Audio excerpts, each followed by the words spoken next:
You're watching the RSR TV show. Guyana elections is on May 11, 2015, and all political parties in full gear campaigning for the general and regional elections.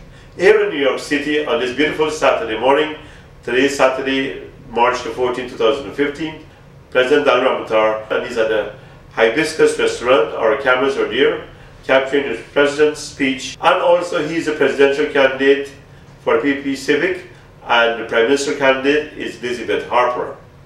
We now present to you the Honorable President of Guyana, President Ramotar. Let's watch what he has to say to the Guyanese community here in New York City. Let's watch. Ladies and gentlemen, friends all, it is for me indeed a great pleasure to be here with you this morning. I want to, in the beginning, to thank you for organizing this get-together for us so that we can talk and give assistance to the struggle that is going on in Guyana. As you know, on May 11th we will have elections, and these will be very important elections in Guyana. I believe that probably this election that we're going to have on the 11th of May is probably the most important election that we've ever had in Guyana. It will actually determine if our country will continue on its growth path that it has been on over the last 9 years, or if we can have a reversal. And that is what is the challenge that is facing us at this point in time in our country, and that is what we have to deal with. Over the last 3 years, it has not been very easy.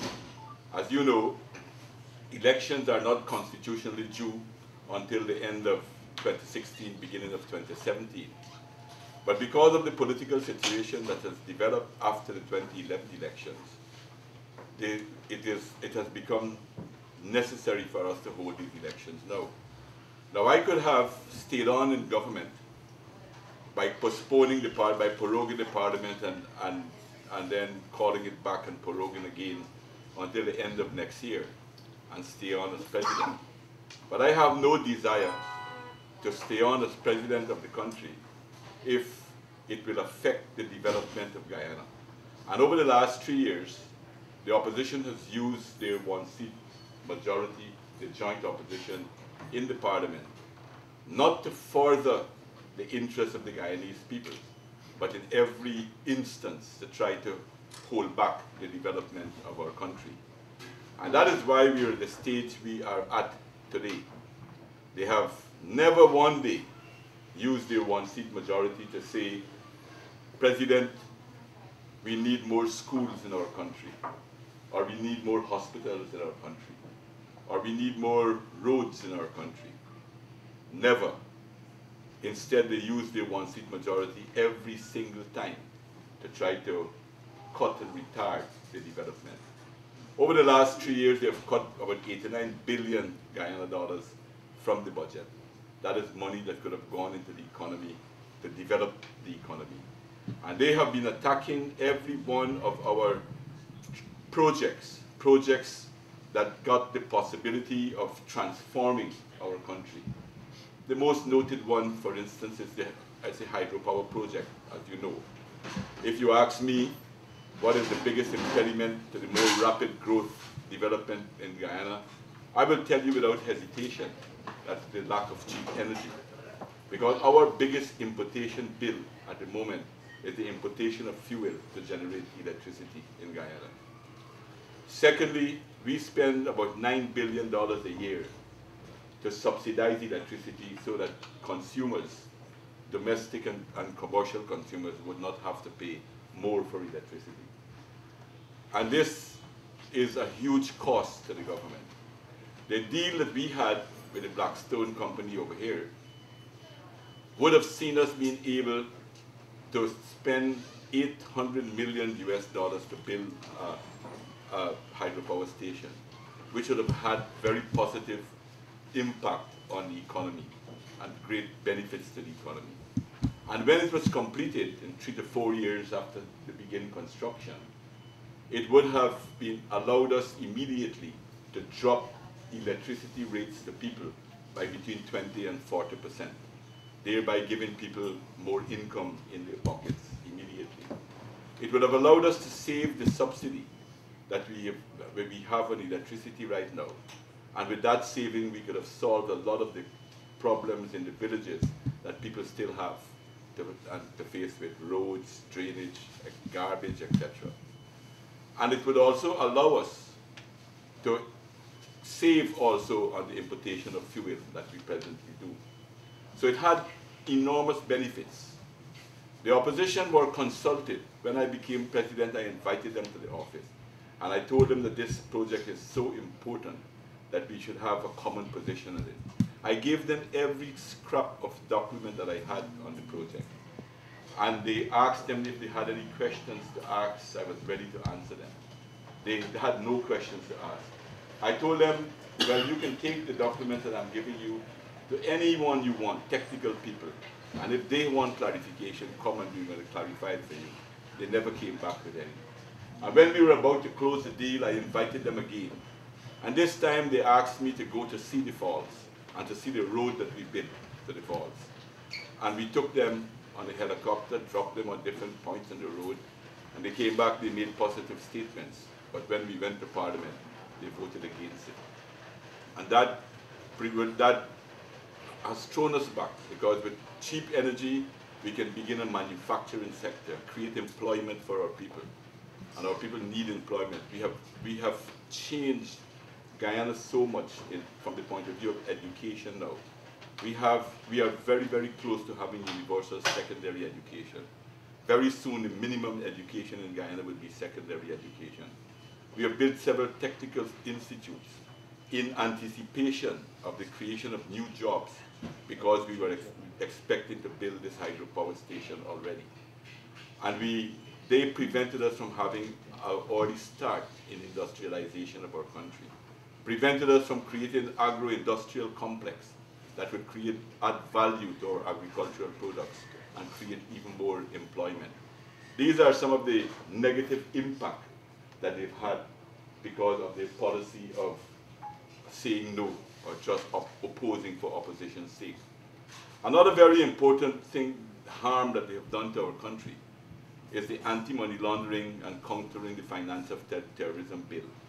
This bill, as you probably are aware, came out of an international process because of the rise of terrorism in the world. And I don't have to tell you about the rise of terrorism. Only about a month ago, they cut off 21 people's heads in Libya. And France, we see what has happened in France. Every day you hear what is taking place in the world. And the international community has felt so strong that they want all of us to have the same regulation for our financial sector. And if we fail to do that, then it means that they would be ready to blacklist our country. And if our country financial sector is blacklisted, it will affect the whole economy, because the financial sector is at the heart of the economy. The opposition knows this very well, and yet on 2 occasions they voted against this anti-money laundering bill.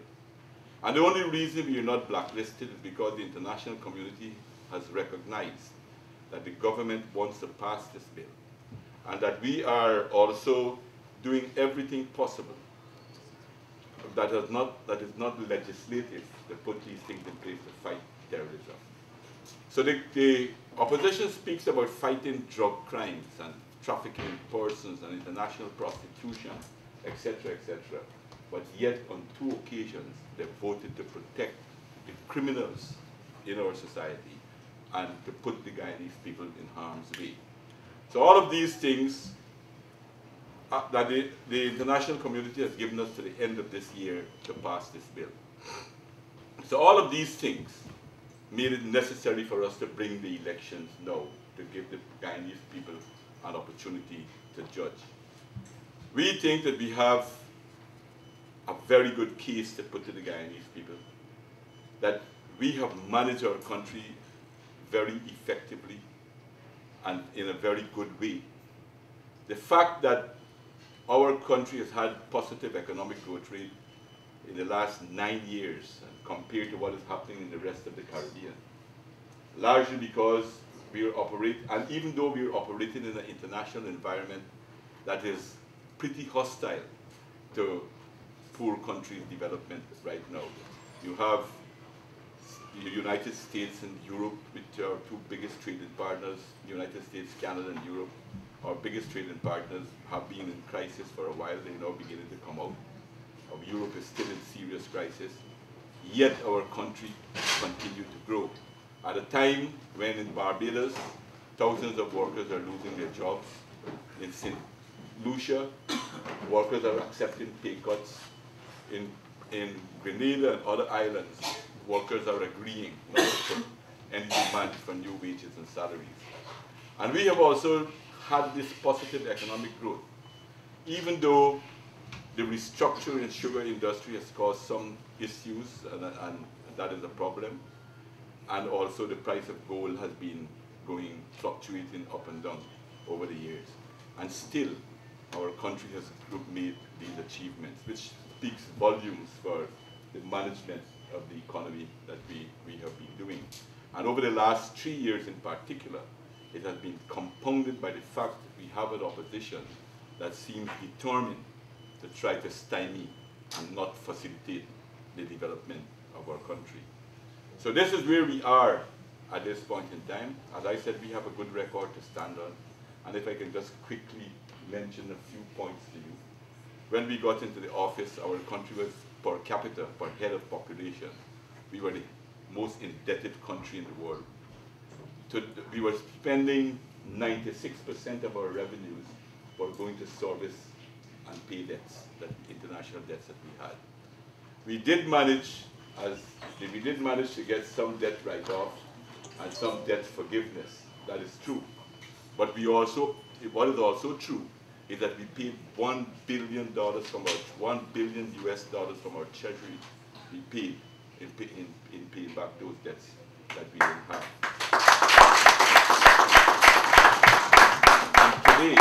And today, we are only paying 4% of our revenues to service the debts that we have. We have one of the best We have been able to deliver the goods and services to the Guyanese people. Our social sector, and that is another area if you want to see the difference with us and the opposition when they were in government, you can see. Because when they were in government, they spent more money on the Ministry of Foreign Affairs than they spent on health, education, housing, water, and agriculture put together. Today, we have the biggest spending in our country goes to the social sector. Why? Because it goes directly to our philosophy. We believe that the most important factor for development in our society is our people. And therefore, if our economy is going to grow and continue to grow faster, we need to have a better quality of our people. And that is why more than 30% of our spending budget goes to the social sector. We give, I told you that since we came into the office, we built or refurbished more than 1,000 schools. And we have, over the last 10 years, our students have topped the Caribbean, with the exception of one of those 10 years. Our students have topped the Caribbean at the CXC examination every single year. Actually, last year we won 4 of the 8 top prizes that the Caribbean has. And the year before we won 5 of the 8 prizes that they had. And therefore, you can see that we believe, and internationally it has been proven, that there is an inverse correlation between education and poverty. The more education our people got, the less poverty there is. And the less education, the more poverty there is. And our country has proven that. In 1992, when we were at the bottom of the ladder as far as education was concerned in the region, we were also at the bottom of the ladder as far as the amount of poverty that we had, absolute poverty that existed in Guyana.